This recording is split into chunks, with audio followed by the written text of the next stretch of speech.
job. That's how you bounce back, baby. Consistency. Every time they made a run, we answered. We stepped up to the challenge. Our defense, we were in there. We self-corrected when we needed to. All right, we communicated on the floor, multiple levels of effort. We were connected on both ends of the floor. After suffering 2 disappointing losses to teams they were expected to beat, the Indiana Fever entered Gainbridge Fieldhouse under a cloud of doubt.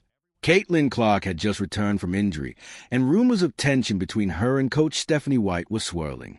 The air was still thick with controversy from Brittney Griner's inflammatory remarks during their previous encounter, but what followed wasn't just a win.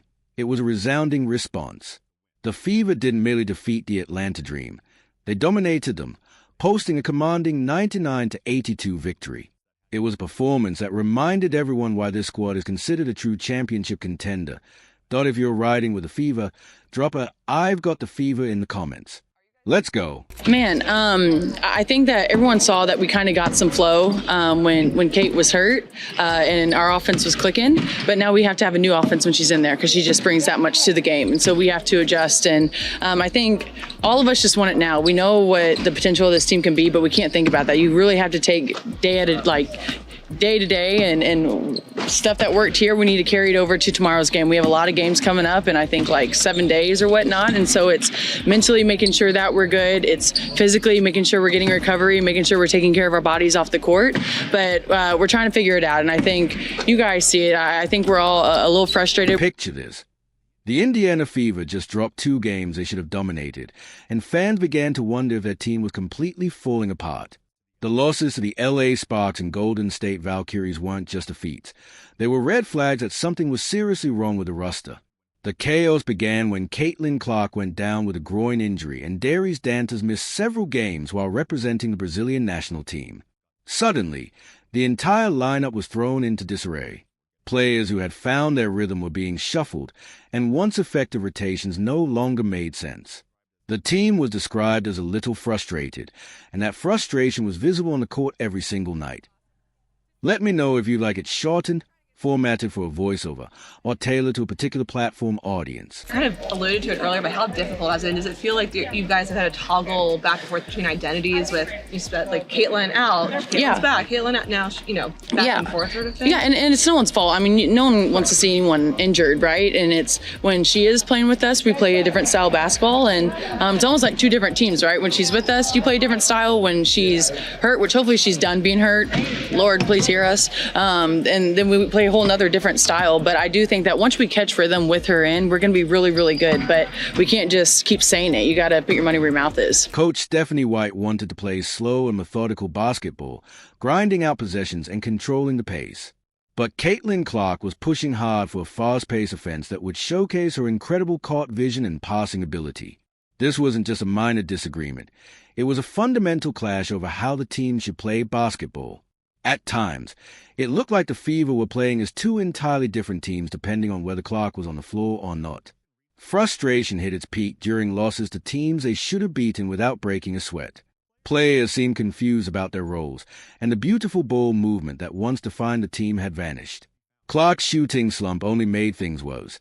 She was shooting just 28.9% from the field and a staggering 11.4% from three-point range over 5 games. Then things took an even more dramatic tone. Reports began to surface about heated exchanges between Clark and White during practice sessions. These weren't friendly coaching conversations. They were intense, strategic debates loud enough for the whole team to hear. The tension was building day by day, and it became obvious that something had to give before the entire team fell apart. They're a great team, the Valkyries, but it's not to our standard. And so we need to, we're running out of time, to be honest, and I think that it's going to light a fire under our butts, and so hopefully you'll see kind of that energy shift tomorrow. What happened next during that Atlanta Dream game would either make or break the Fever's entire season. The stage was set for one of 2 outcomes, a complete meltdown, or the kind of breakthrough performance that champions are made of. This wasn't just about basketball anymore. It was about whether the Fever could overcome their internal struggles and finally show the world what they were truly capable of. We're trying to figure out what's clicking, what's not clicking, what works for us defensively. But at the end of the day, I think what we can hang our hat on is not getting outworked, making sure that we're the aggressors, making sure that we're getting O boards, controlling what we can control. And I think we need to do a better job at that. And if we can do that, I think stuff offensively will open up for us. You won't believe what happened in that locker room at halftime. The conversation between Caitlin Clark and Stephanie White that no one was supposed to hear about. The first half against Atlanta wasn't going according to plan, and the frustration was visible on both ends of the court. The Fever looked disjointed once again, struggling with the same issues that had plagued them during those earlier you weren't strong losses. enough. There were people at the game that have told me that this happened and they saw it. So, Caitlin Clark and Stephanie White were having a heated discussion at halftime. Sources close to the team revealed that Caitlin Clark didn't hold back during a halftime break. She voiced her concerns about specific players and directly called for changes to the rotation. According to reports, Clark told head coach Stephanie White to sit Kelsey Mitchell and N.A. Smith because they weren't passing the ball. This wasn't just a casual suggestion. It was a pointed critique of how the offense was being run and who was contributing to the team's lack of ball movement. Word in the street is Caitlin Clark told White to sit Kelsey Mitchell and Howard because they don't pass. Could be true. Caitlin went to tie her shoe. Like, that is something that I noticed. Like, Caitlin literally, when Natasha Howard had the ball, she didn't even look. She was basically walking back on defense. She essentially walked back on defense every time Natasha Howard had the ball. And by the way, if you guys didn't see Natasha Howard looked off Caitlin Clark to end the third quarter.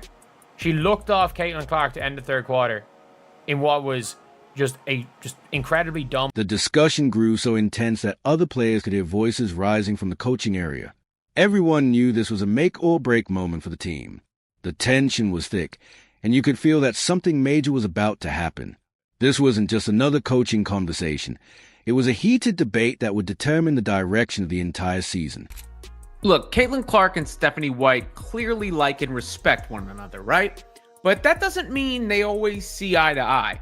And I am beginning to suspect more and more that there's a bit of a divide between the way that they see the game and the way that they think the Indiana Fever should play. What made this conversation different was that Clark wasn't just complaining. She was offering specific solutions and demonstrating the leadership that made her a superstar. She clearly saw what was wrong with the team's offensive flow and wasn't afraid to call it out directly to her coach.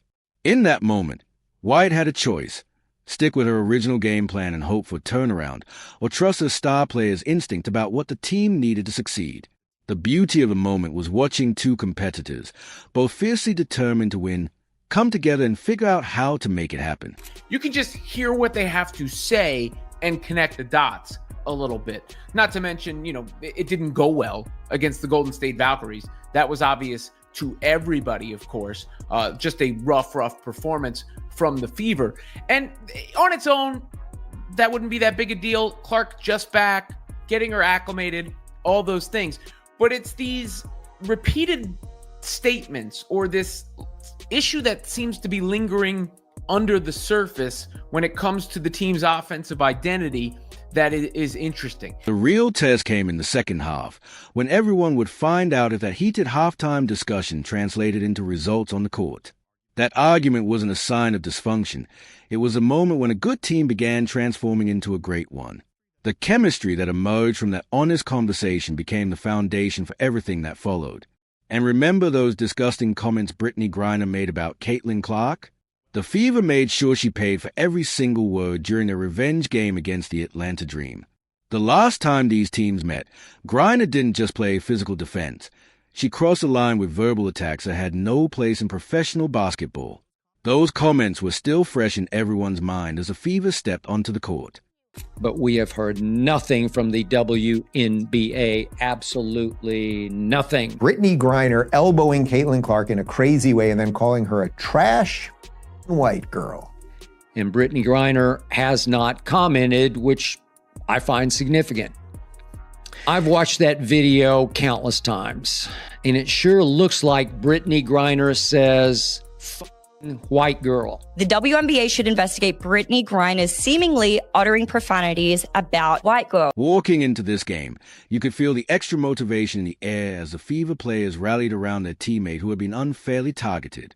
This wasn't just another regular season game. It was personal. The entire team knew they had something to prove and were ready to send a clear message. Don't mess with their chemistry and expect to get away with it. The crowd was loud tonight, and Caitlin Clark showed her composure by drawing a foul, laying it in, and completing the three-point play. Sophie Cunningham stepped up in a massive way, recording a double-double with 16 points and 10 rebounds, playing with an intensity that spoke volumes. She was diving for loose balls, fighting for rebounds, and making it clear the Fever wouldn't be intimidated. Her performance was a direct response to their previous meeting. Meanwhile, Kelsey Mitchell exploded for 25 points, leading the Fever's offensive charge and proving to Brittney Griner and everyone else that attacking a teammate only made this team stronger. Mitchell's scoring was crucial as the Fever pulled away from a dream, hitting shot from everywhere and showing that their resilience and focus couldn't be broken by external provocation. Loud, but it's really loud tonight. Clark, the hesitation, draws the foul, lays it in, and one, Caitlin Clark. Even when Clark's shots weren't falling, she still managed 12 points and 9 assists, proving her impact goes far beyond scoring. She showed renewed aggression, driving to the basket and drawing fouls instead of settling for outside shots.